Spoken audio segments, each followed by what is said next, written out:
The Real Frank Zappa book, written by Frank Zappa, read by Fake Zappa, and sponsored by the Ocean Spray Beverage Company. Chapter 3, An Alternative to College.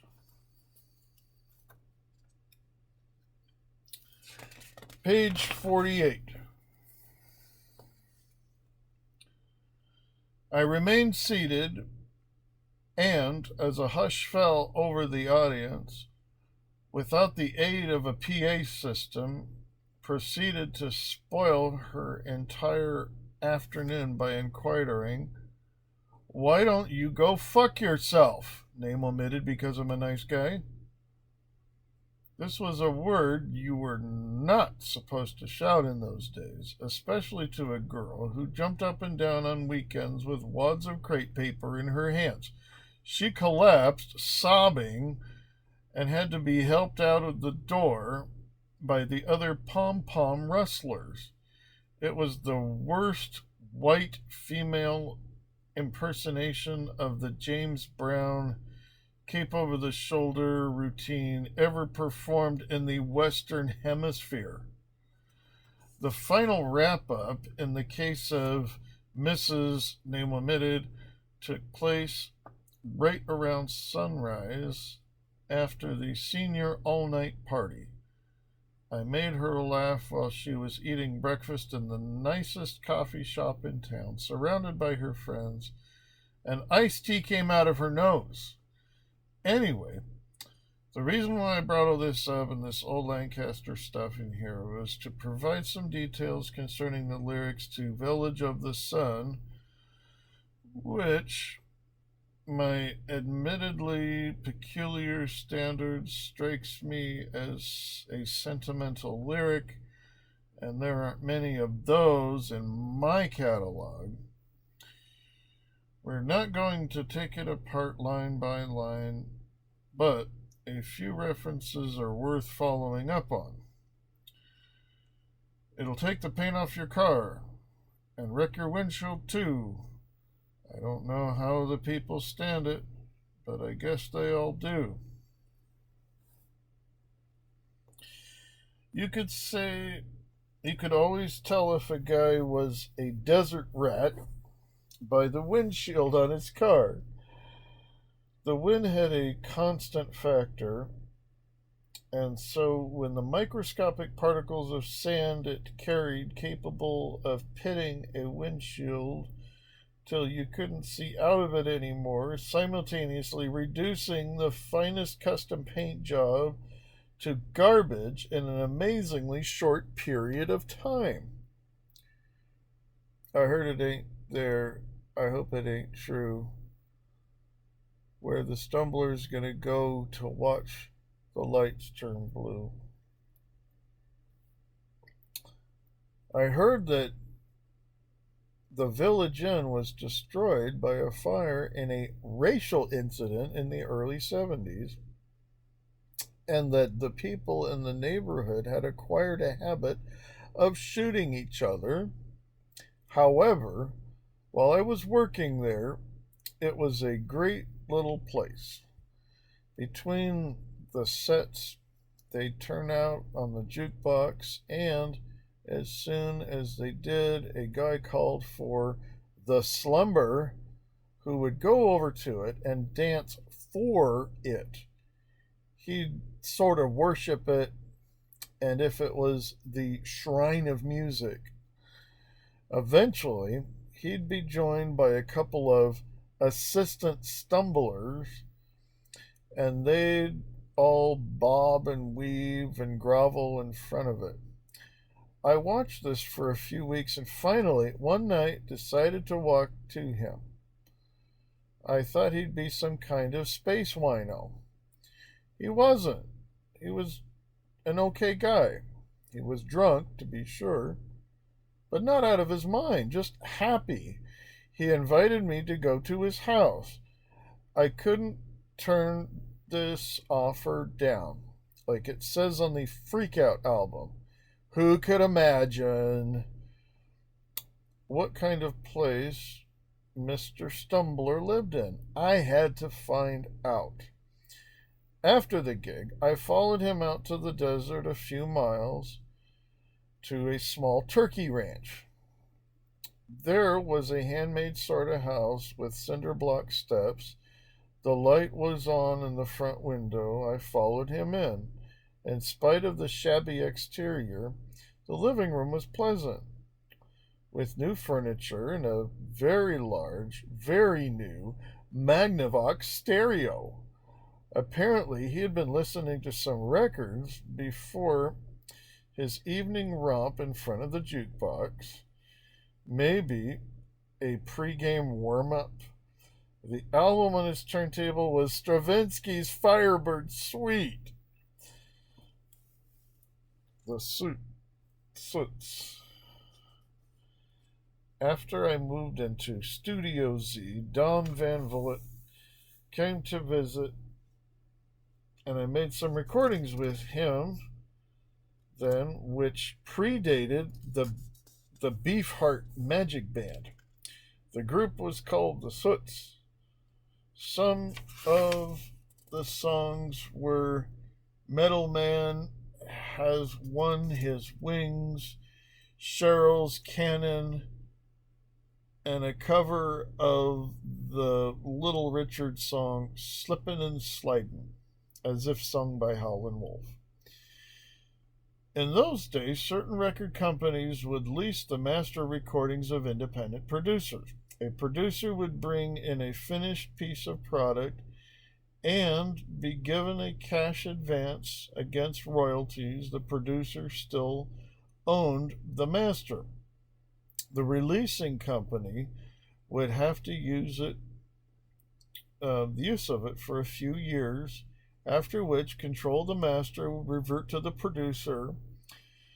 Though Paul Buff, I had met people through Paul Buff, I had met people in Hollywood who worked in these departments, so I went to a guy at Dot Records named Milt Rogers with two of the Suits masters.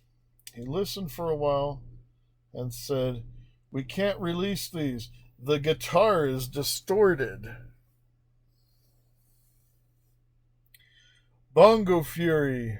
Don eventually formed Captain Beefheart and his Magic Band, released a single through A&M, produced to sign an amazing assortment of contracts with just about anybody who had a pen to stick in his hand. He was in contractual bondage all over the place. Companies weren't paying him, but the contracts were written in such a way that he was precluded from recording. They had him tied up for years. When they did the Bongo Fury tour with us in 1976, he was just about destitute.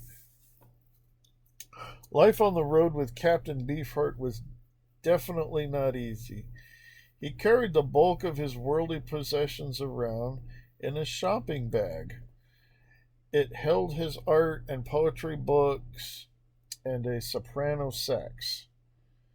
He used to forget it in different places, just walk away and leave it, driving the road manager crazy.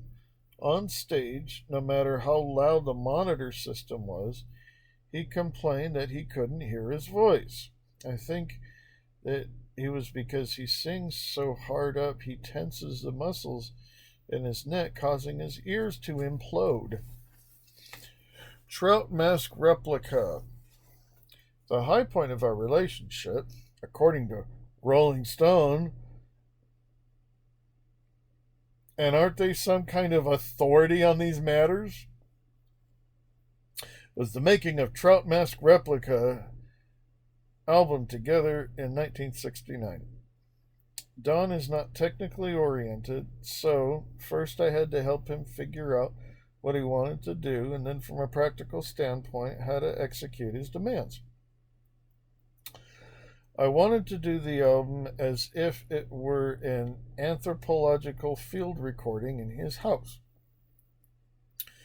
The whole band was living in a small house in the San Fernando Valley. We could use the word cult in here. I was working with Dick Kunk, the recording engineer, on Uncle Meat and Cruising with Ruben and the Jets. To make remote recordings in those days, Dick had a Shure 8-channel mixer remounted in a briefcase. He could sit in the corner at a live gig with earphones on and adjust the levels and have the outputs of the briefcase mixer feeding the here portable tape recorder. I had been using that technique with MOI, Mothers of Invention, for road tapes. I thought it would be great to go to Don's house with this portable rig and put the drums in the bedroom, the bass clarinet in the kitchen, and the vocals in the bathroom. Complete isolation, just like in the studio, except the band members probably would feel more at home since they were at home. We taped a few selections that way, and I thought they sounded terrific, but Don got paranoid, accused me of trying to do the album on the cheap, demanded to go into a real recording studio. So we moved the whole operation to Glendale, to a place called Whitney, the studio I was using at the time, owned by the Mormon Church. The basic tracks were cut. Now it was time for Don's vocals. Ordinarily, a singer goes in the studio, puts earphones on, listens to the track, tries to sing in time with it, and away you go. Don couldn't tolerate the earphones. He wanted to stand in the studio and sing as loud as he could, singing along with the audio leakage coming in through the panes of glass, which comprised the control room window. The chances of him staying in sync were nil, but that's the way the vocals were done. Usually when you record a drum set, the cymbals provide part of the, quote, air, end quote, at the top end of the mix. With a certain amount of this frequency information, mixes tend to sound claustrophobic. Don demanded that the cymbals have pieces of corrugated cardboard mounted on them like mutes, and that circular pieces of cardboard be laid over the drum heads so Drumbo wound up flogging stuff that went thump, plump, thump. After it was mixed, I did the editing assembly in my basement. I finished at approximately 6 a.m. on Easter Sunday, 1969. I called them up and said, "Come on over, your album is done." They dressed up like they were going to Easter church and came over. They listened to the record and said they loved it. The last time I saw Don was 1980 or 81. He stopped by one of our rehearsals. He looked pretty beat. He had just gone back and forth with some contracts with Warner Brothers, and it just hadn't worked out. I suppose he is still living in Northern California, but not recording anymore. He bought some property up there, someplace where he could see whales swim by. Let's make a movie. Studio Z. Page 54. No. Yeah, page 54. Going backwards again. ... Shortly after moving into Studio Z, I heard about an auction at the FK Rocket Studios in Hollywood. They were going out of business and dumping some scenery. For $50, I bought some more scenery than I could fit in the studio, including a two-sided cyclorama, purple on one side for night, blue on the other side for day, a kitchen, a library interior, a building exterior, everything I needed to make a cheap movie. Every piece that would fit through the doors was dragged in, set up, and repainted. I ended up sleeping in the set for Billy Sweeney's laboratory. In the back of the studio, next to the toilet, I had a totally implausible, two-dimensional cardboard rocket ship. I painted all the sets myself and wrote a script based on the people and facilities available at the time. Captain Beefheart versus the Grunt People. Then came the hard part, trying to raise money to make the movie. The Ontario Daily Report ran a feature story on me and my project in its Sunday centerfold about how a weird guy in Cucamonga was trying to make a science fiction movie called Captain Beefheart versus the Grunt People. It was probably that story which caused the San Bernardino County Vice Squad to take an interest in me. This was in 1962. My hair was short then, but the local folks thought I had long hair. The unspoken dress code for the Cucamongan male of that period, for all occasions, was a white short-sleeved sports shirt with a bow tie. Pee Wee Herman would have been a fashion plate. T-shirts were considered avant-garde. I put out a casting call for local people to play in the movie. A guy came to the audition for the role of the asshole, Senator Gurney. I later found out that he was a member of the San Bernardino County Vice Squad, sent to entrap me. The Vice Squad had bored a hole through the studio wall and was spying on me for several weeks.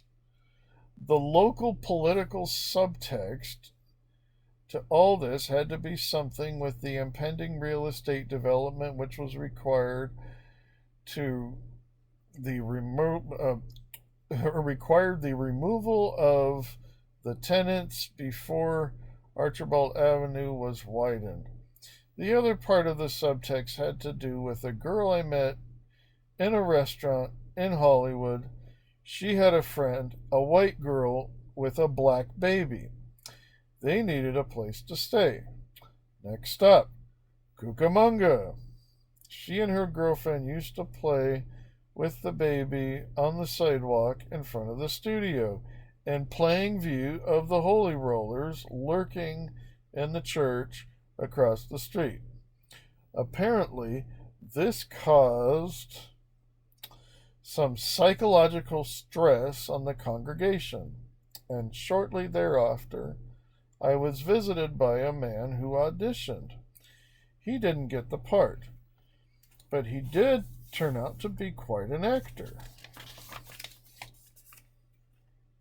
A few weeks later, he returned, disguised as, don't laugh, a used car salesman.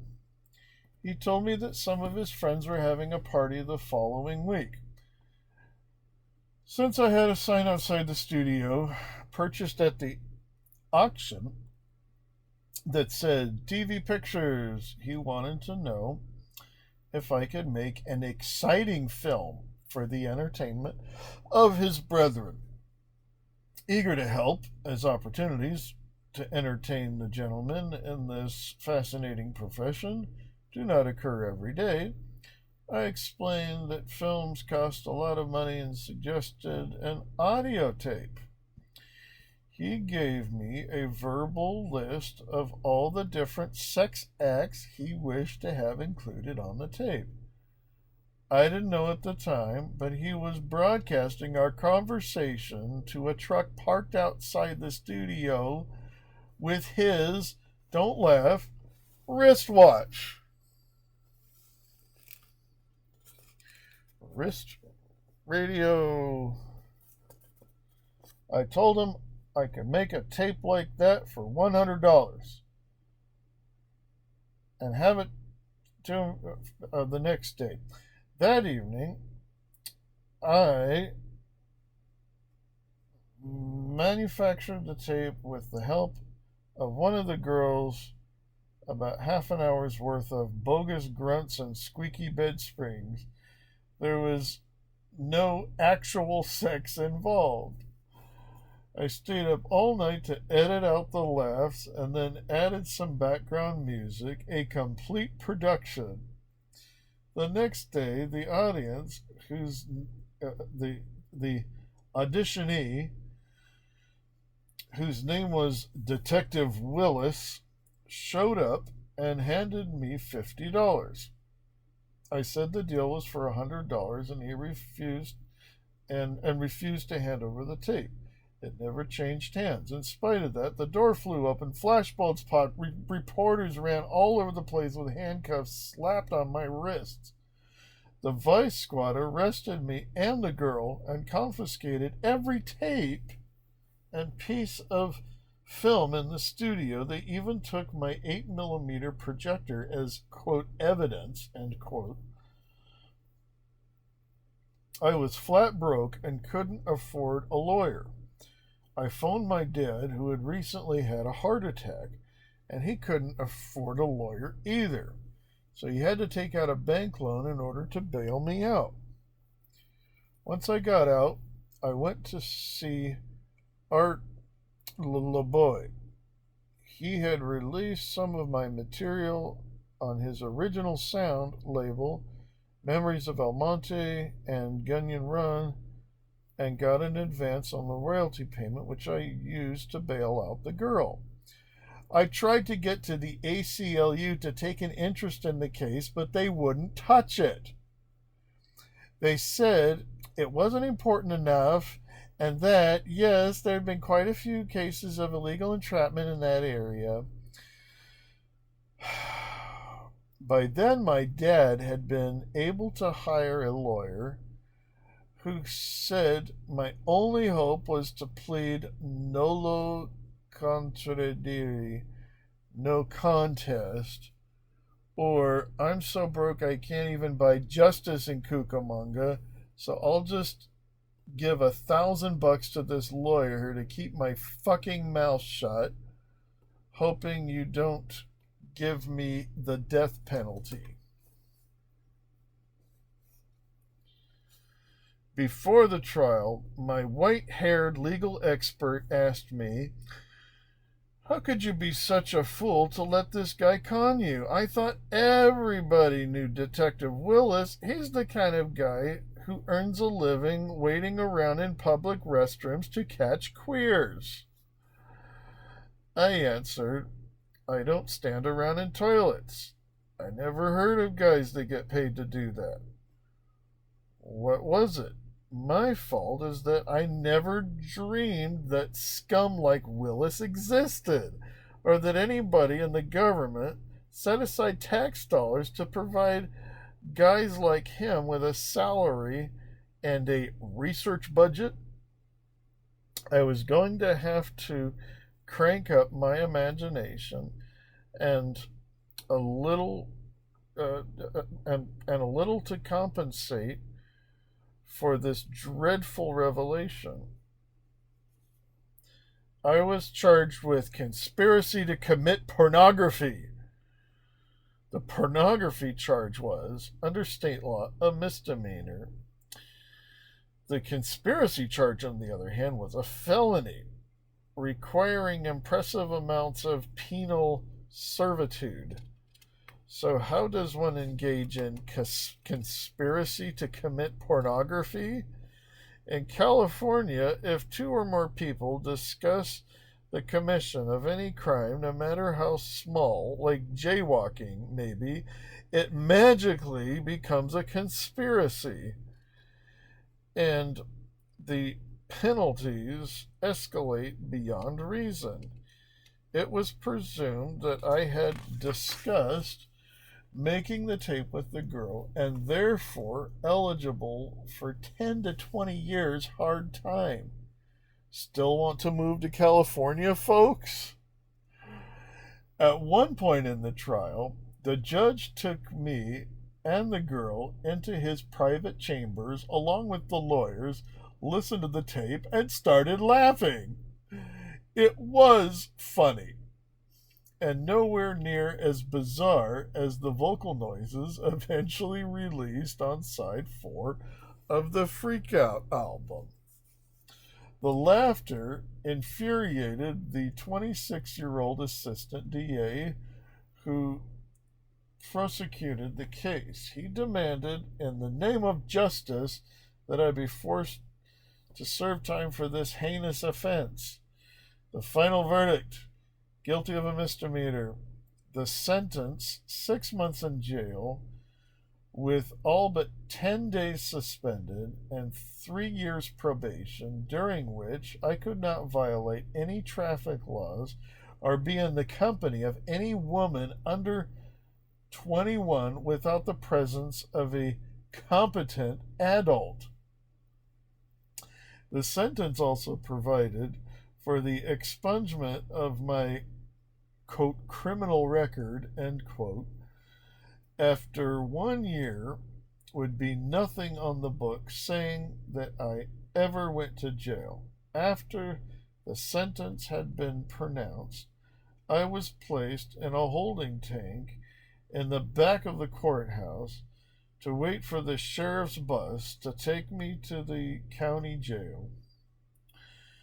I was reading this long piece of jailhouse poetry scribbled on the wall. The Ballad of Doo-Doo Might, when Detective Willis walked in and said, "If you give me permission to decide which of those tapes we confiscated are obscene, we'll give you back all the rest of them erased." I said, "First of all, I do not have the authority to change you from a policeman into a judge, and furthermore, you have no right to do anything to those tapes. The case is closed, and I'm going to come after you to get them back." But I never was able to get back any of the stuff, and to this day I don't know what happened to it.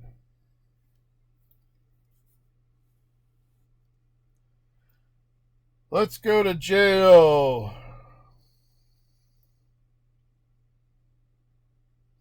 The 10 days I spent in Tank C in the San Bernardino County Jail were very educational. Unless you've been to jail, you can't imagine what it's actually like. This wasn't like the jail in Lancaster where they gave you pancakes in the morning. This was ugly jail.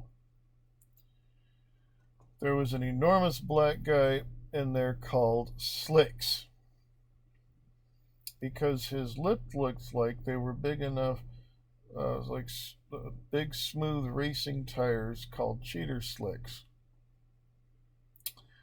He was in for stealing copper. Copper? Vagrants used to go to the San Bernardino rail yards and pry the copper brake shoes off box cars and sell them as scrap metal at a junkyard down the street. Slicks figured that if the junk dealers would pay pretty good for those little bumps of copper, they'd pay real good for a really big hunk.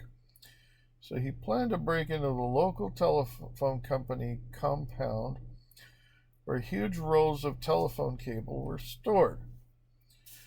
The place had a chain link fence around it. Slicks planned to climb over the fence, put a pole through one of the rolls like an axle, threw a rope over the fence, hook it up to the, quote, axle, end quote, pull on the rope, and let the giant roll crush down the fence. Then he was going to take it out into the desert, burn the insulation off of the wire, and sell the copper. He got as far as climbing over the fence and into the compound before the dogs got him. This is the crime. Is this the crime of the century or what? There was a Mexican kid in there, about 19 years old, who had been locked up for 3 weeks awaiting his extradition to Beverly Hills on a jaywalking ticket. Page 60. The guards left the lights on all night to keep us from sleeping. It was about 104 degrees in there during the day. We were supplied with one razor blade per day, one small shower stall at the end of the cell block for 44 men. The scum on the shower basin was about 4 inches thick. I didn't shave or take a shower the whole time I was there. The food was not terrific. One morning I found a giant cockroach at the bottom of my cream of wheat. I put it in an envelope with a letter to Motorhead's mother. The jail censor found it, and the warden threatened me with solitary if I ever tried anything like that again. There were 2 guys they called chow hands who would literally eat anything. They would wait till everybody took the first bite of food and found it repulsive. Then they would hold their trays out while the other inmates dumped their chop suey on them, forming miniature haystacks of who the fuck knew what it was. They were given 1/2 hour to eat before the trays were recollected. The chow hands trays were always clean. This gave me a real good whiff of California law, California lawyers, and a look inside the California penal industry in action. I haven't seen anything like this since trying to change my opinion of how poorly the system works. More information about what I eat. After I got out of jail, I realized that they were going to tear down the studio and widen the street, and there was nothing I could do about it. It was so sad. I had to get the wire cutters and yank all my equipment out of there and evacuate Studio Z. I had to leave all those sets I had painted, the rocket ship, the mad scientist lab, everything. I moved from Cucamonga into a little apartment at 1819 Bellevue Avenue in the Echo Park section of Los Angeles and got a job at Wallach's Music City, a record store in downtown LA. I worked as a salesman in the singles department. I had just enough money to make bus fare back and forth for the first week, but no money for food. So with my first paycheck, I went to the little Filipino market at the bottom of the hill and bought a bag of rice, a bag of red beans, a quart of Miller High Life, and some condiments to flavor the rice and beans. I went back to the house and made a big pot of the stuff that I'd planned to live on for the next week. I ate a big dish of it and drank some beer. My stomach swelled up as if the alien was going to pop out. I fell off the chair, writhing in agony, cursing the Miller High Life Company. Let's meet Jesus. While I was working at the store, a black game named Welton Feathersome came in, shopping for singles. We got to talking, and he asked if I'd ever been to church. I told him I'd been raised Catholic, and he said, "No, I mean, have you ever been to a real church?" He told me about a place called the World Church, which happened to be right around the corner from where I lived. It was run by O.L. and Velma Jaggers, a husband and wife evangelism team. He said, "You won't believe it. Tonight's baptism night, and you're going to go down there and check it out." I'd actually seen O.L. Jaggers on TV once. He had a local religious program that ran for a short time. During the show, I saw he stood by a blackboard and drew diagrams as part of the answer to a letter he claimed to have received from a deeply troubled viewer.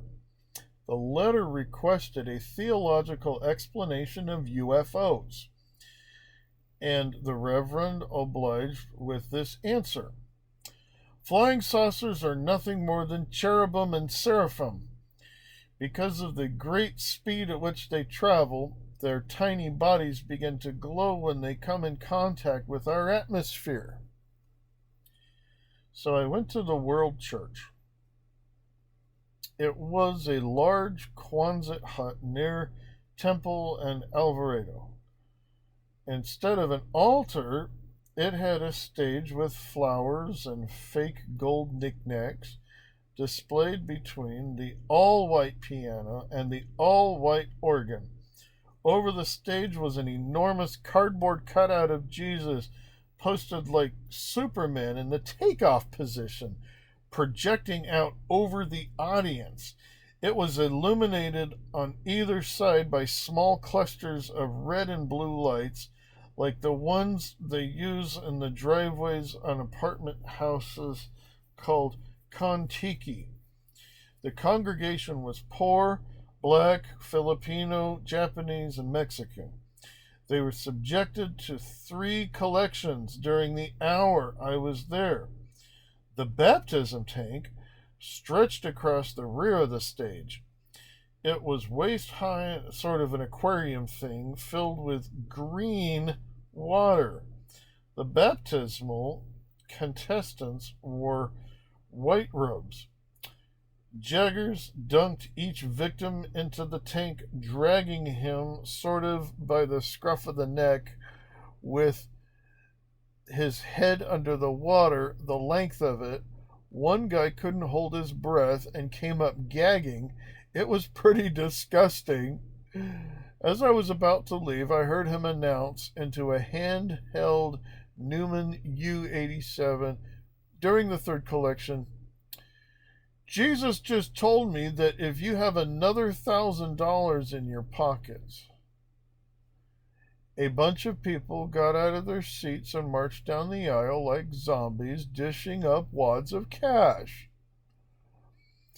As their reward, he said, "Now I am going to rain down the fire of the Holy Ghost on you." They put their fingertips up and started wiggling them while Dr. Jaggers shouted, "Fire! Fire! Fire!" into a crowded room. The people responded by going, "Woo! Woo!" as if it was really getting all over them. The organist played scary music, and the red and blue lights flashed on the cardboard Jesus.